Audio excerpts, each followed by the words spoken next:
अस्सलामुअलैकुम नाज़रीन। कुरान का मजाक उड़ाना या चुप रहकर सुनना ये सिर्फ एक मजाक नहीं होता, ये ईमान का इम्तिहान होता है। क्या आप जानते हैं इसके बारे में अल्लाह ने क्या हुक्म दिया है? सूरह अल अनाम की आयत नंबर 68 में अल्लाह ताला फरमाता है, और जब तुम उन लोगों को देखो जो हमारी आयत पर बेहुदा बातें कर रहे हो तो उनसे दूर हो जाओ जब तक वो किसी और बात में ना लग जाएं। हदीस में आता है, रसूल अल्लाह सल्लल्लाहु ताला अलैहि वसल्लम ने फरमाया, जो कुरान में से किसी चीज को झूठ समझे उसका ईमान नहीं। सोचिए, ये सिर्फ लफ्जों का मजाक नहीं, ईमान का नुकसान है। कुरान अल्लाह का कलाम है।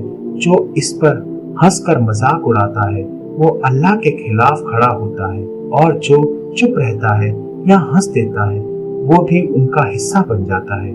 ये सिर्फ गुनाह नहीं बल्कि ईमान के खिलाफ रवैया है। कुरान की इज्जत करना सिर्फ पढ़ना नहीं है बल्कि उसका दिफा करना भी है। जब कोई इस पाक किताब का मजाक उड़ाए तो तुम्हारा फर्ज है वहां से उठ जाओ, ये तुम्हारे ईमान की हिफाजत है। याद रखो, कुरान अल्लाह का पैगाम है, इसे इज्जत मिलनी चाहिए, मजाक नहीं।